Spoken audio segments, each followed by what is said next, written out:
ভারতীয় আগ্রাসন ও অপপ্রচারের বিরুদ্ধে রুখে দাঁড়ানোর আহ্বান জানিয়ে আমার দেশ পত্রিকার সম্পাদক মাহমুদুর রহমান বলেছেন তিনি এই আহ্বান জানিয়েছেন। দুপুরে তেজগাঁও শিল্পাঞ্চলে লাভ রোডে জুলাইয়ের গ্রাফিতি ও স্লোগান পুনর্লিখন কর্মসূচিতে তিনি একথা বলেন। মাহমুদুর রহমান বলেন, জুলাই আগস্টের ইতিহাস ধরে রাখতে হবে, তা না হলে এই স্বাধীনতা ধরে রাখা যাবে না।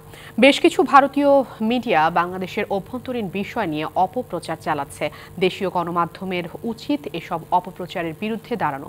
বলেন, ফ্যাসিবাদ সরকারের শাসনামলে তাদের সমালোচনার জন্য গণমাধ্যম বন্ধ করে দেয়া হতো। ইনকিলাব মঞ্চের উদ্যোগে আয়োজন করা হয় বিপ্লবের বর্ণ আঁকি নামে এই কর্মসূচি, যাতে আমার দেশ পত্রিকার ছাপাখানার সামনের দেয়ালকে জুলাই বিপ্লবের শহীদি দেয়াল হিসেবে ঘোষণা করা হয়। গ্রাফিতি এবং স্লোগান পুনর্লিখনের এই আয়োজনে অংশ নেয়া শিক্ষার্থীরা দেশকে সামনের দিকে এগিয়ে নিয়ে যাবে এমন প্রত্যাশা ব্যক্ত করা হয়।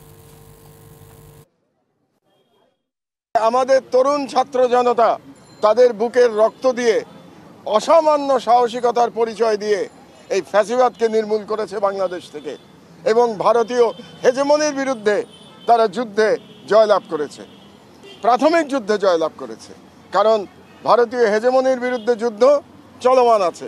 নগদের সর্বোচ্চ বার 167 টাকা রিচার্জে পাবেন 1 লাখ টাকা পুরস্কার। আরও আছে প্রতি সপ্তাহে পুরস্কার ও ক্যাশব্যাক।